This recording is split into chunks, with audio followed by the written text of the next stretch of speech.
All right, dude. I don't know what we're going to talk about here. I know we could probably talk about the Blink songs. Did you happen to listen to any of those? No, I didn't catch them.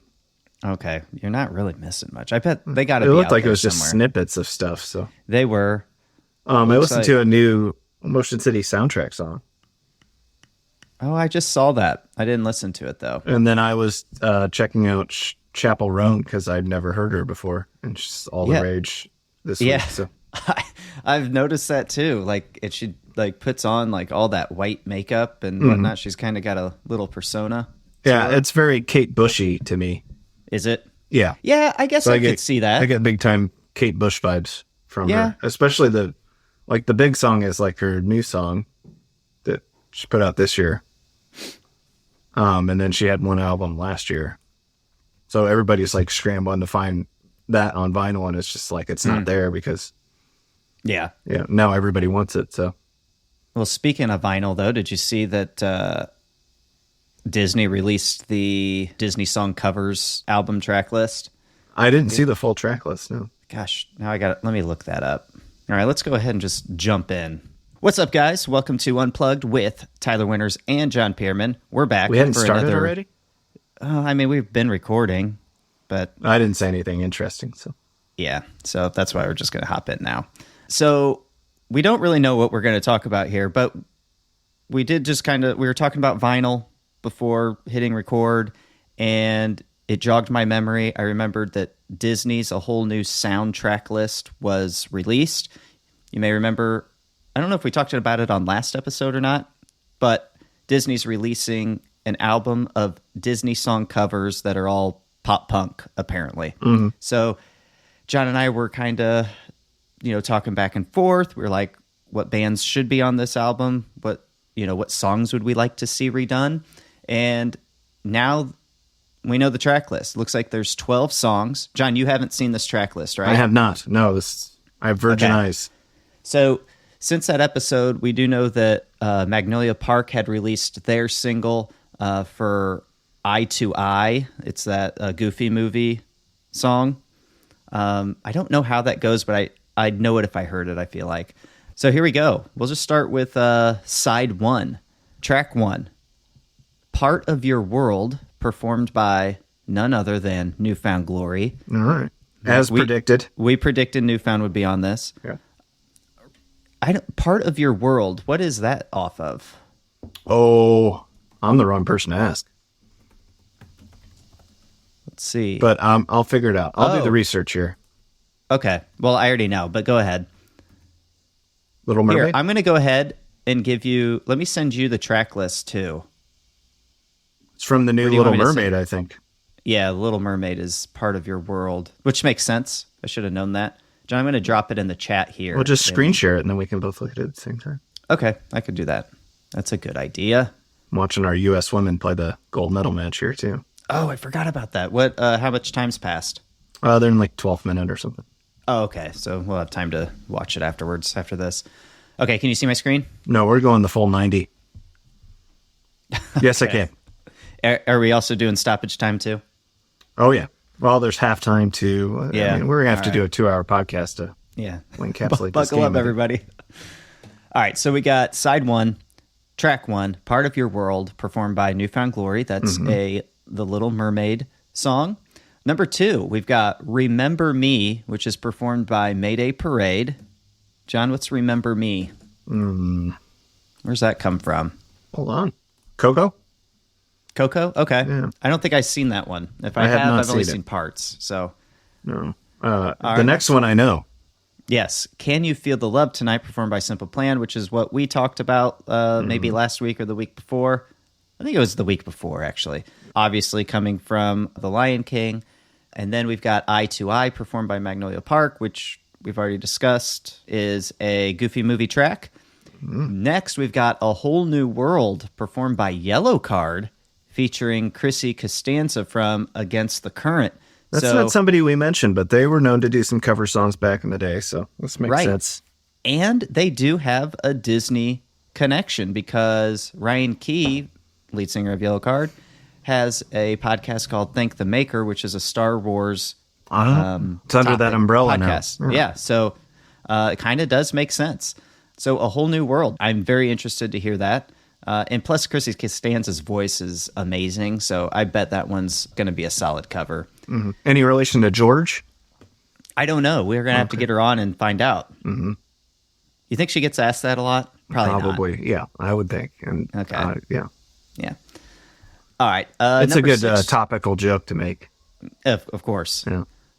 Can't stand you. Do you remember that episode? I do. Where he's talking about his gym teacher.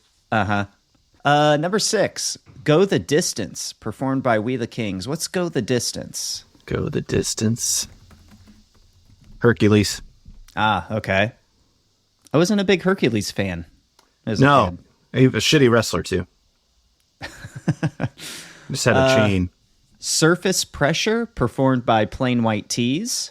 Surface pressure. I'm going to get a scientific definition. Encanto. Okay. And that's a later one that I hadn't I can't say that watched. any whiter. Encanto. You really can't. Encanto. So this next one... 2 years of Spanish just didn't pay off. Nope. This next one, I did predict this band. Mm-hmm. And you predicted this song, I feel like, or at least fucking Randy Newman, man. From this movie. But You've Got a Friend in Me, performed by Meet Me at the Altar. Meet Me at the Altar, it just makes sense because they said that they wanted to start doing Disney-type rock songs anyway, I remember. So this totally makes all the sense and kind of puts them on that path if they want to stay on it, I think. So that makes sense. Next, we got You'll Be in My Heart, performed by Boys Like Girls. You'll Be in My Heart. Pocahontas, I believe. Is it? Okay. It's definitely it's a Phil Collins. Oh, that's Tarzan as well. Tarzan, sorry. Okay.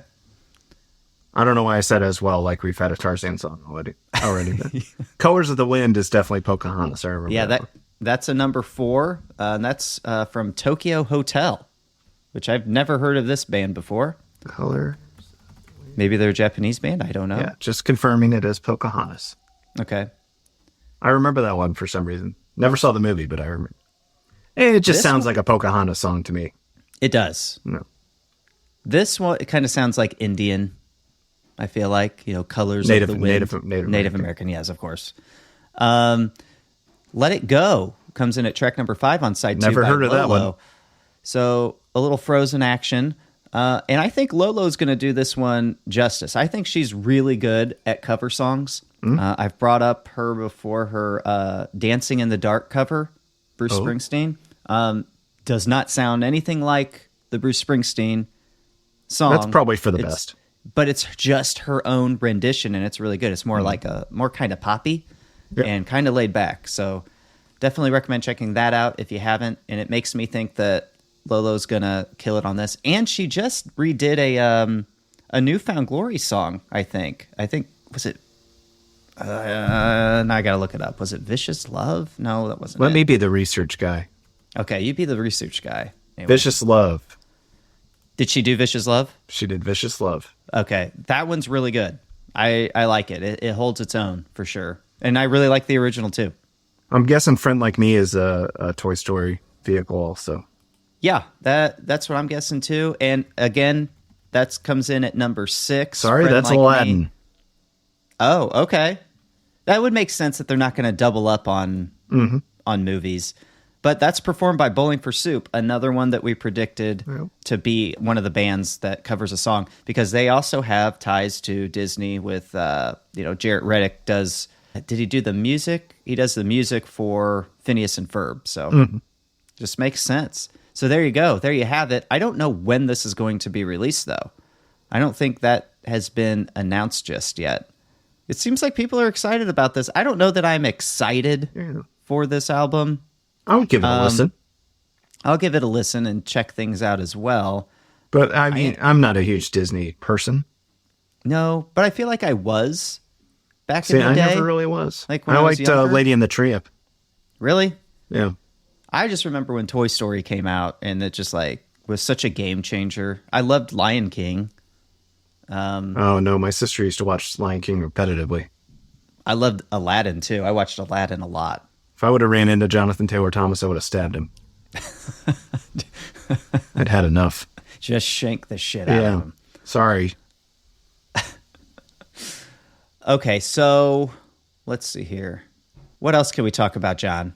We've got... Well, we had Lollapalooza this past weekend. I didn't watch any of it. Did you watch any of it? I did. I turned it on a few times, and it was just terrible. So I turned it off.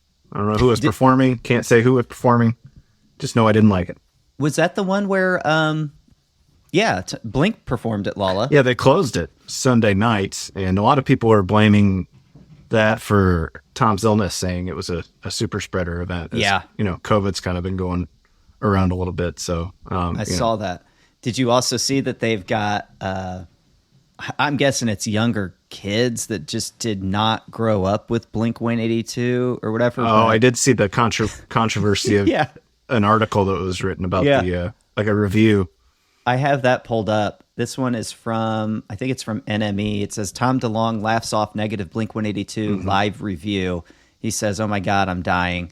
But did you see the joke that Mark made? No.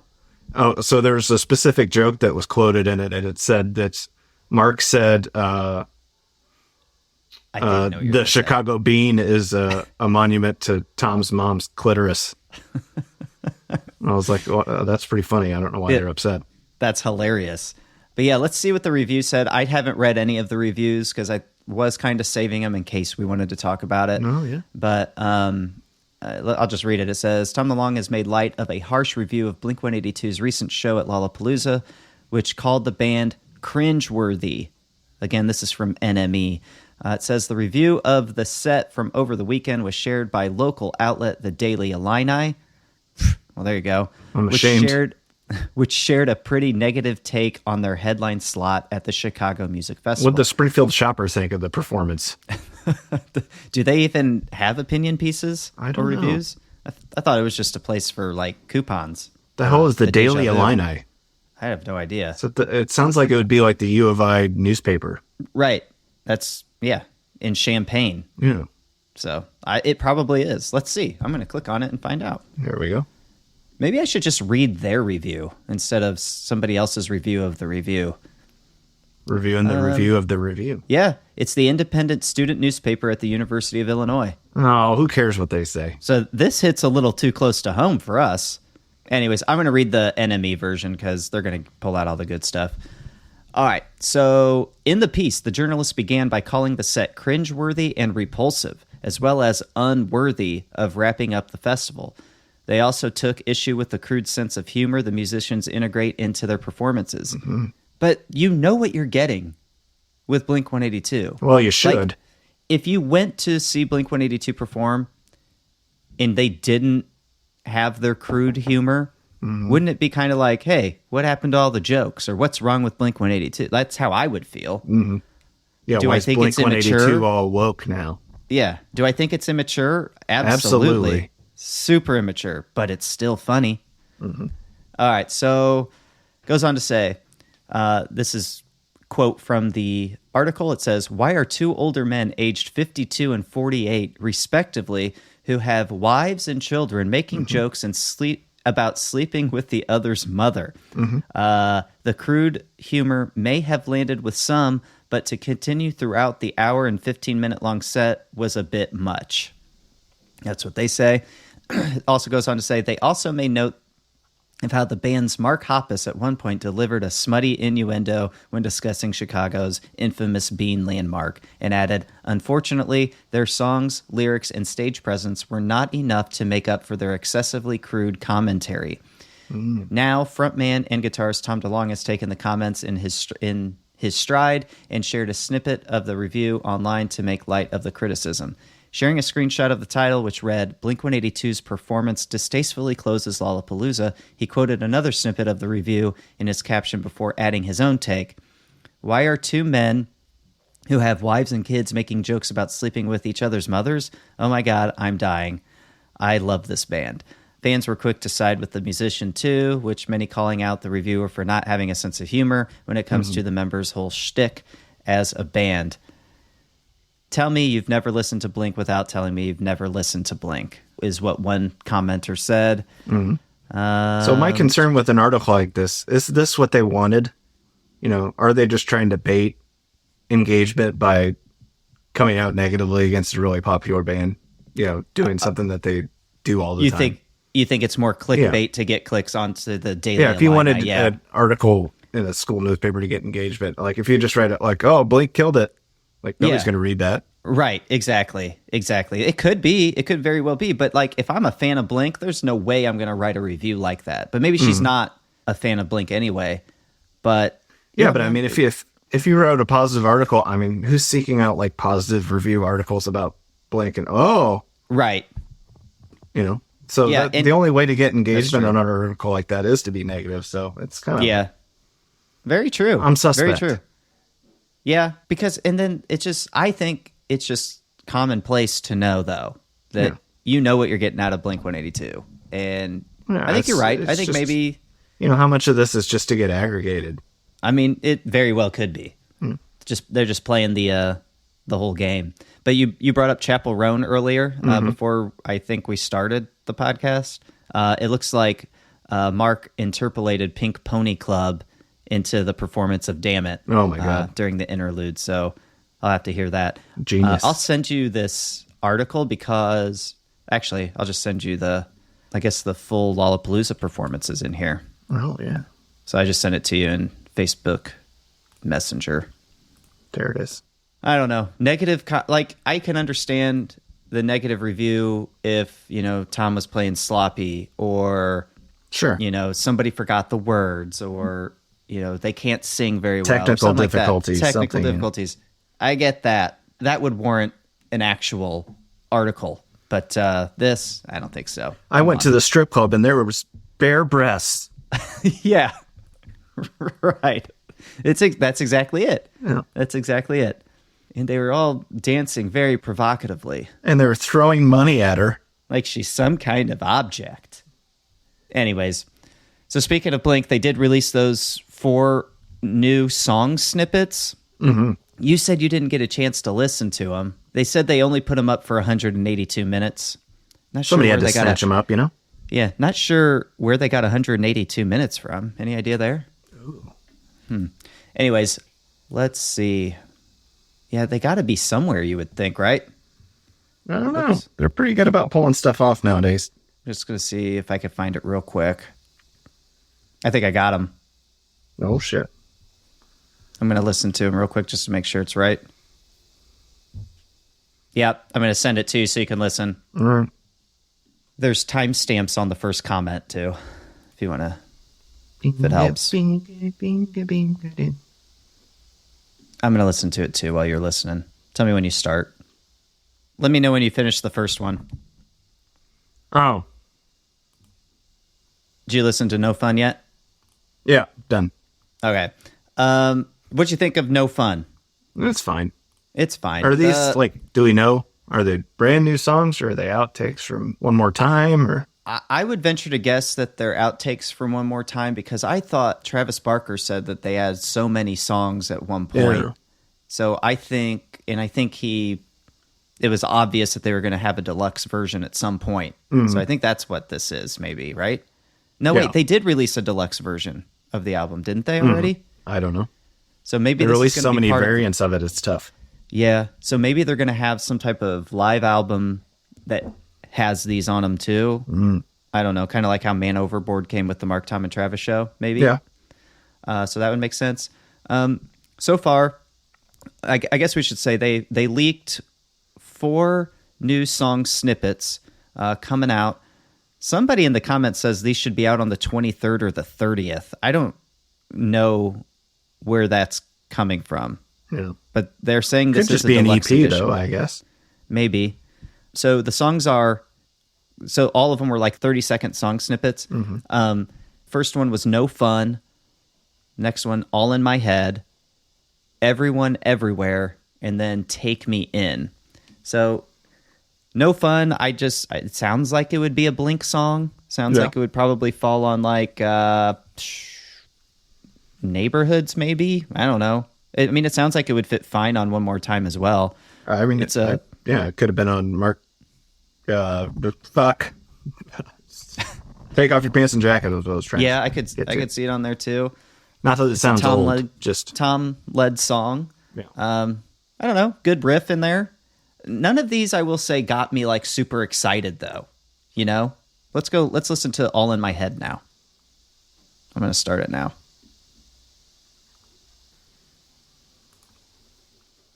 No, oh, it's just Jesus Christ.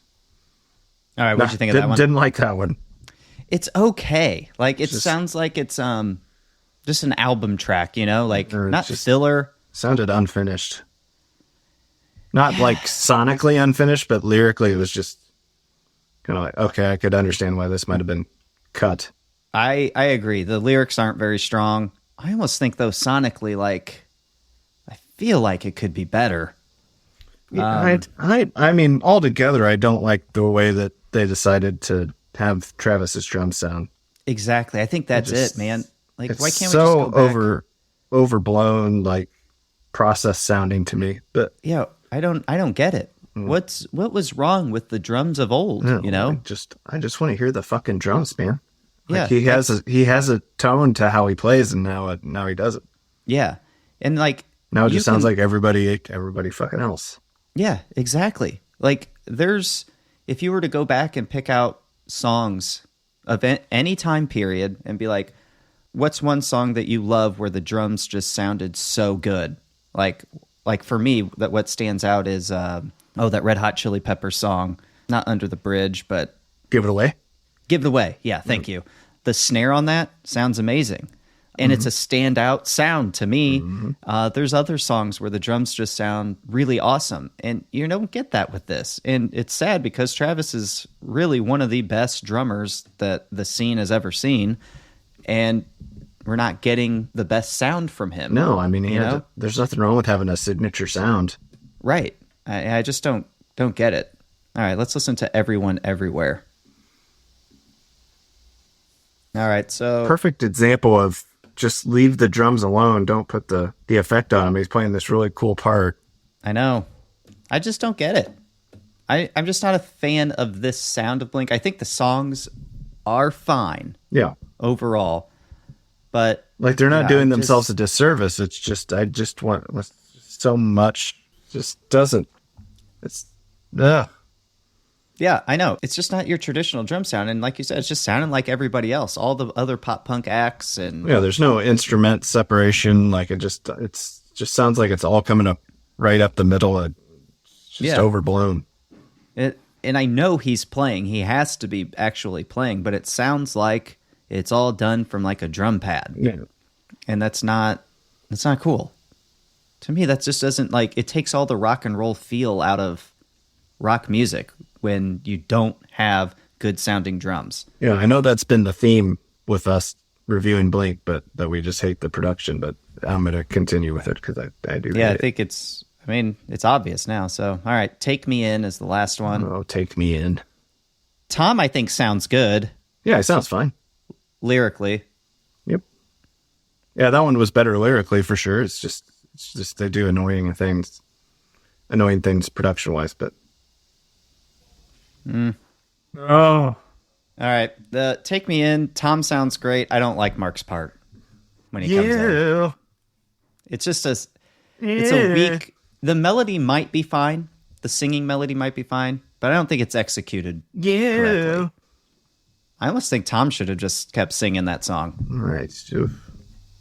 That's just but yeah, monosyllabic and I feel basic. Like that was that one was the strongest chorus, I feel like. Take Me In. And I feel like Tom should have probably just continued on with the verses because I don't think Mark... It's not a knock on Mark. I love Mark and I love Tom.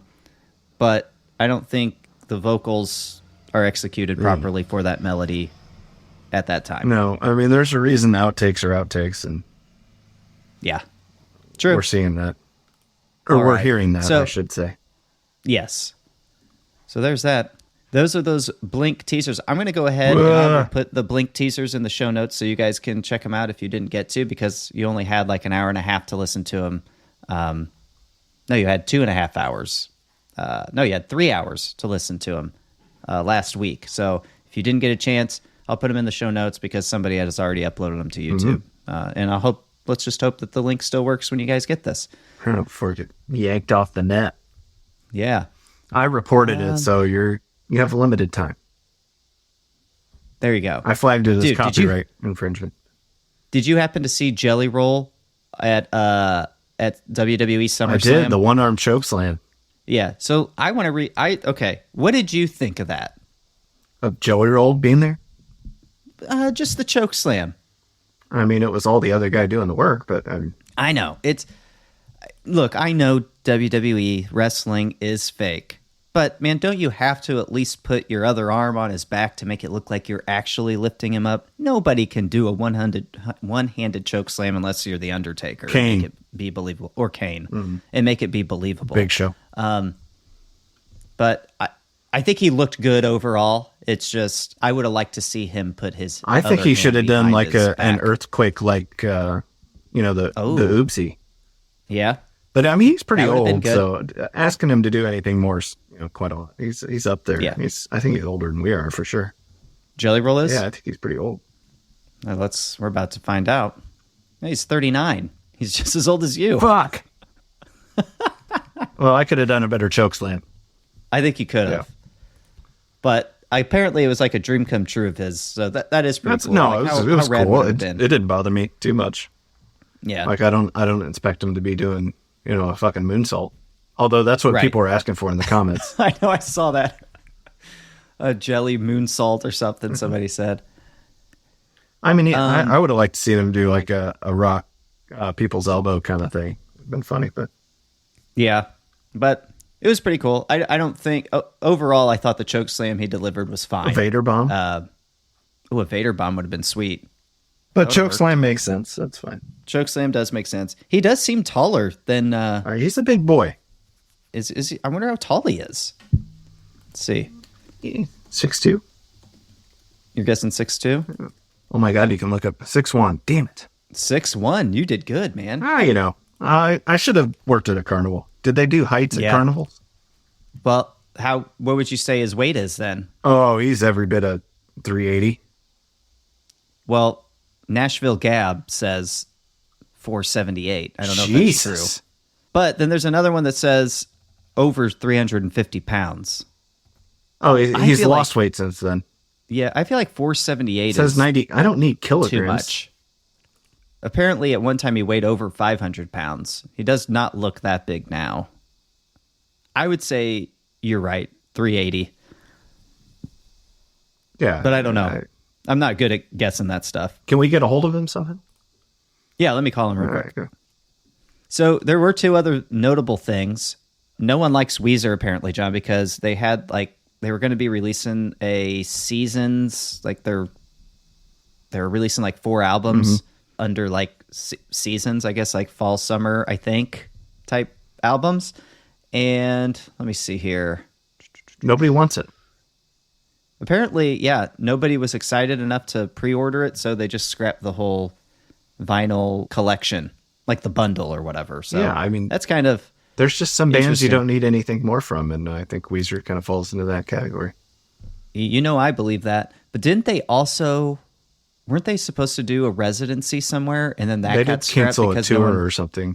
Yeah, I think it was a residency. Yeah, I think you're right. And so, I don't know. Weezer's either the fan base doesn't care anymore, or there just isn't as big as people thought, or what. But well, I mean, we're seeing a lot of tour cancellations, so. We really, really are, especially in the U.S. I feel like I saw, like, Lauryn Hill, I guess, she canceled her U.S. dates, like, unexpectedly, like, the day before it was supposed to start. But her, like, European tour and somewhere else is still a go. So I'm guessing it has to do with low ticket sales. I also saw that just vacationing rates are dropping. Like, the amount of people going on vacation. People just aren't vacationing as much right now. I think like visits to Disney World were down in Q2. I just saw. So I think there's people are just saving money. I think a lot right of now. Aspects as to why that's happening. Yeah, I think a lot of people just went overboard probably coming out of the pandemic and like, oh, we got to travel, and then. Yep, that's exactly it. And you have I think that's exactly what the with the article added saying. pressure of inflation and such. Yep. So there was 2 things that happened, other things that I think are worth mentioning. Aerosmith one of my favorite all-time bands, was forced to retire because of Steven Tyler's vocal injury, I guess. So I'll never get to see them live, John. It was one of my bucket lists. It was them and Tom Petty. And Tom Petty, of course, passed away a few years ago, but now I won't be able to see... Well, they said they're retiring from touring, so I don't know if they'll end up doing like one-off shows. I hope they do, but I mean, Steven Tyler's up there. He's like 78 or something. Yeah. So, I mean, he can't have... I mean, I hope he lives a long time, but it's kind of hard to be rocking at that age, I imagine. How old's Mick Jagger? He just turned 82, I think. Keith Richards? I think they're around the same age. Gosh. There's no stopping those boys. I don't know. It's like a year or two that separates them, maybe. But Mick Jagger and I share a birthday, so it's easy to remember. Ah, okay. Have you guys ever celebrated together? No. No, not yet. So yeah, Aerosmith has had to retire, which I can't believe. I'd love to reenact the David Bowie music video with them sometime, but I don't know that that's going to happen. Oh yeah, there you go. Dancing in the street. Maybe we can arrange that. If anybody listening can help arrange that, please do. Yeah. Reach out. I want to talk to Mick. And then, so I think the biggest piece of news that came out this week was Taylor Swift had a show in Vienna, in Italy, and apparently had to get scrapped because there were terrorist threats, like legit terrorist threats, and maybe like 3 people were involved. I thought I saw blow up a vehicle with explosives in it, I guess. Like outside the venue or inside? Yeah, I would assume, like while people were waiting or something like that was the plan. Jeez. It was thwarted. But man, it just got me thinking, like, I mean, she's obviously the biggest star we've ever seen. Has she gotten too big? Like, oh, I don't know. I mean, it's just, they'll look for any opportunity with a bunch of people. So, I mean, sporting events, concerts, you're always at risk when you do those things. You have to. Absolutely. Nowadays, so anytime you're in a large gathering of people, you have to be, head on a swivel. That's scary. Absolutely. Yeah. Everybody just be alert. Yeah. Worth mentioning. All right, John, I don't got anything else unless you got something. No, I don't. Any Sister Pearl jokes or anything? Nope. Nope. I've done enough. Poor Sister Pearl. All right. I feel so bad. No, you don't. I had to confess at the Ursuline reunion because we just recorded it, and I was like, oh, I said some shit about Sister Pearl. Oh, yeah. How was the reunion? John just had a 20-year high school reunion. Yeah, it was nice. John and I, just for the record, John and I went to the same high school. We went through... On the back end. Kindergarten through 8th grade. Yeah. Together. Mm-hmm. Then you went to a different high school for the first 2 years. Went to a private high school for 2 years, and then nobody at the reunion knew that I was on probation, and that's why I left. But wait, that's why you left? I mean, it was part of it. Okay. I mean, I was kind of over it anyway, but I was going to be on probation when I went back, so I was like, well, just fuck you then. Yeah. I'll just start clean slate. Yeah. Not have to worry about it. So yeah, how was the 20-year reunion? Well, it wasn't a great turnout, but there's a handful of people there. It was a small class anyway, so turnout couldn't be that great. But it was a good time. Yeah, had a bar rented out, so it wasn't open to the public or anything. So it was kind of cool. Oh, that's cool. That's rad. I didn't go to my 20-year reunion. There's just a lot that was going on that week anyway. It didn't look like a lot of people did, so I don't think we missed too much. Yeah, I'd like to. There's definitely, at least from the pictures, there was a lot of people that didn't make it that I would have liked to see and talk to. But so yeah, I didn't have any FOMO for that after seeing pictures and everything. So yeah, but I still would like to see everybody at some point. But yeah, all right. I'm in talks with anything else. Teresa about doing a 25-year St. Al's reunion next year. Yeah, that's what we need, man. That would be dope. Yeah, I'll make sure to come out for that one. Yeah, so we're talking about that. So let's do it. That's what I'm saying. So who's going to be on? We just make Rachel do that one too? I think that's the plan. Yeah. Okay. Yeah. Did anybody reach out? I'm an idea man. I don't make things happen that way. I'm with you. Yeah. I'm with you. I got all kinds of ideas, but I'll push them in the right direction. Yeah. Get this done. Do this and I'll show up. Yep. Yeah. Don't ask me to make anything. Yep. Or reserve anything. Just tell me where to be. Yep. Okay. And I will be there maybe. Yeah, maybe. But let everybody know this was my idea. Yeah, I plan on being there. Who knows what's going to happen, though. Mm-hmm. All right, guys, that's going to do it for this episode. So thanks so much for tuning in. As always, we'll try and be back next week. Full disclosure, John and I didn't record last week because just diarrhea. So busy. I'm getting a new job. My kids are getting into all kinds of extracurricular activities. I didn't know if I told you this. Our washer dryer combo spit water out all over the floor, so now we need new floors. Like have all kinds of water damage, so dealing with that. Starting a new job. It's just there's a lot going on right now, so bear with me while we try to figure that out. And we'll try and be back next week. Peace out. Bye.